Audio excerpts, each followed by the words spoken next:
Hello, welcome back to Mr. Randy's channel. So, today Mr. Randy is going to continue the reading practice of Charlotte Webb. This is a very interesting and classic story, and I hope you can learn a lot by listening to it. Okay, let's get going. This is chapter 4, Loneliness. The next day was rainy and dark. Rain fell on the roof of the barn and dripped steadily from the eaves. Rain fell in the barnyard and ran in crooked courses down into the lane where thistles and pigweed grew. Rain spattered against Mrs. Zuckerman's kitchen windows and came gushing out of the downspouts. Rain fell on the back of the sheep as they grazed in the meadow. When the sheep tired of standing in the rain, they walked slowly up the lane and into the fold. Rain upset Wilbur's plans. Wilbur had planned to go out this day and dig a new hole in his yard. He had other plans too. His plans for the day went something like this. Breakfast at 6:30. Skim milk, crusts, middlings, bits of donuts, wheat cakes with drops of maple syrup sticking to them, potato skins, leftover custard, pudding with raisins, and bits of shredded wheat. Breakfast would be finished at 7. From 7 to 8, Wilbur planned to have a talk with Templeton, the rat that lived under his trough.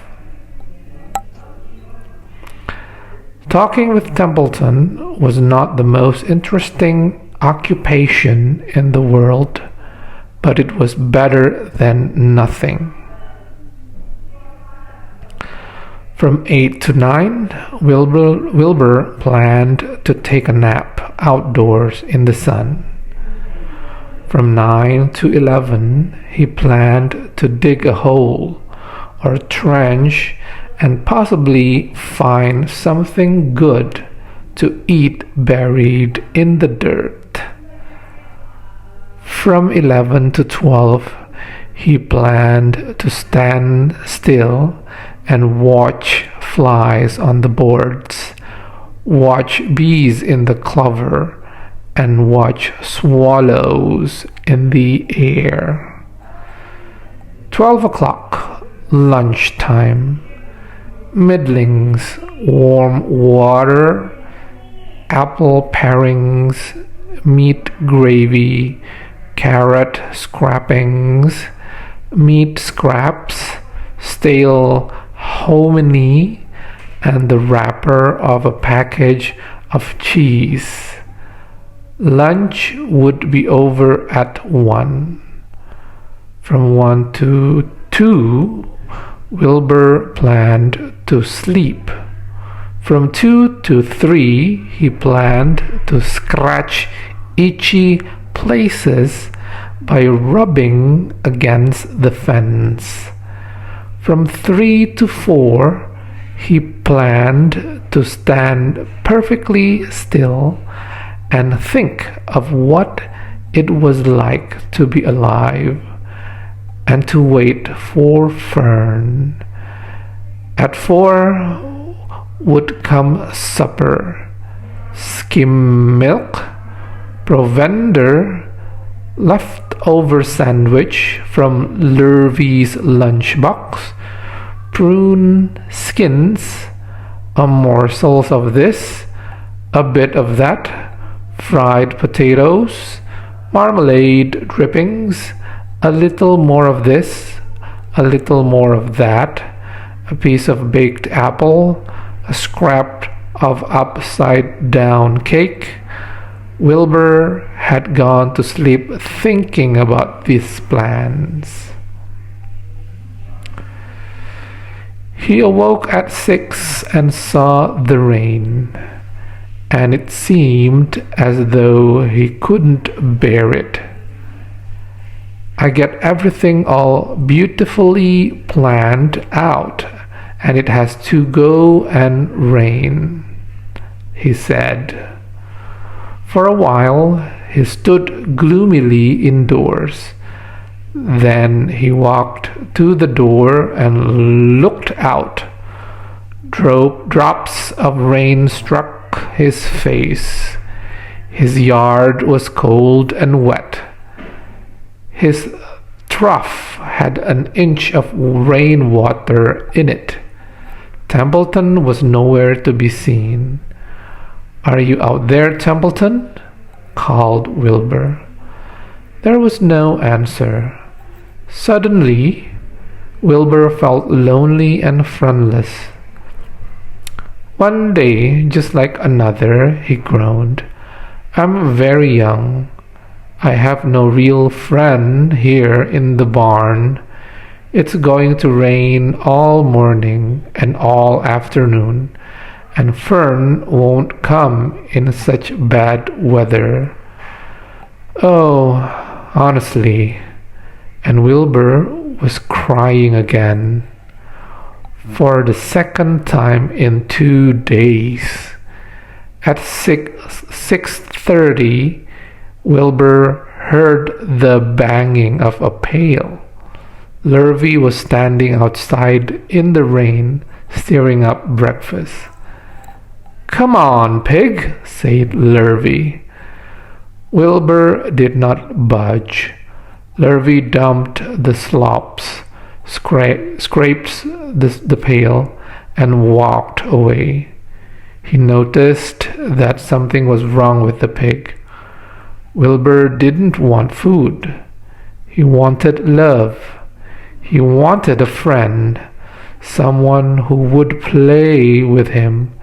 He mentioned this to the goose, who was sitting quietly in the corner of the sheepfold.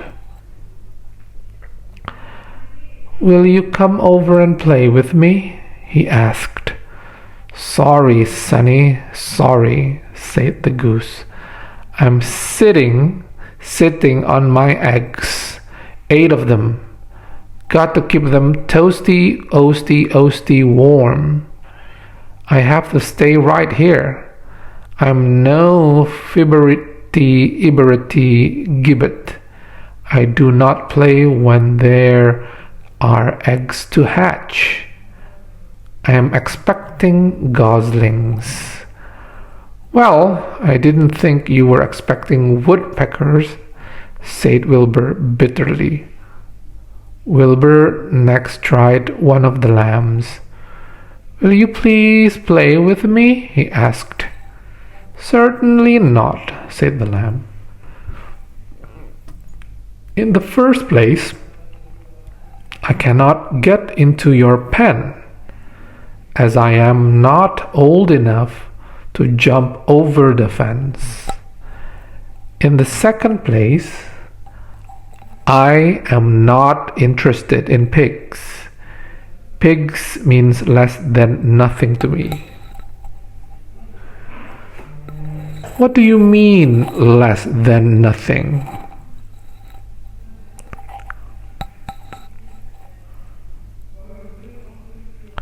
replied Wilbur. I don't think there is any such thing as less than nothing. Nothing is absolutely the limit of nothingness. It's the lowest you can go. It's the end of the line. How can something be less than nothing? If there were something that was less than nothing, then nothing would not be nothing. It would be something, even though it's just a very little bit of something. But if nothing is nothing, then nothing has nothing that is less than it is. Oh, be quiet, said the lamb. Go play by yourself. I don't play with pigs. Sadly, Wilbur lay down and listened to the rain. Soon he saw the rat climbing down a slanting board that he used as a stairway. Will you play with me, Templeton? Asked Wilbur. Play, said Templeton, twirling his whiskers. Play? I hardly know the meaning of the word. Well, said Wilbur, it means to have fun, to frolic, to run and skip and make merry. I'll never do those things if I can avoid them, replied the rat sourly. I prefer to spend my time eating, gnawing, spying, and hiding. I am a glutton, but not a merry maker. Right now, I am on my way to your trough to eat your breakfast, since you haven't got sense enough to eat it yourself.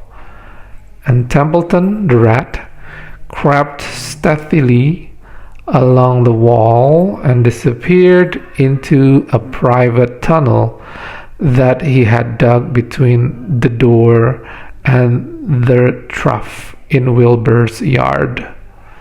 Templeton was a crafty rat, and he had things pretty much his own way.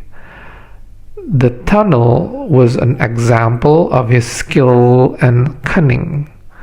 The tunnel enabled him to get from the barn to his hiding place under the pig trough without coming out into the open.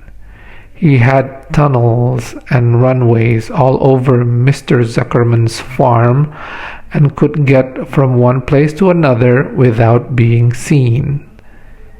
Usually, he slept during the daytime and was abroad only after dark. Wilbur watched him disappear into his tunnel. In a moment, he saw the rat's sharp nose poke out from underneath the wooden trough. Cautiously, Templeton pulled himself up over the edge of the trough. This was almost more than Wilbur could stand on this dreary, rainy day to see his breakfast being eaten by somebody else. He knew Templeton was getting soaked out there in the pouring rain, but even that didn't comfort him. Friendless, dejected, and hungry, he threw himself down in the manure and sobbed. Late that afternoon, Lurvy went to Mr. Zuckerman. I think there's something wrong with that pig of yours. He hasn't touched his food.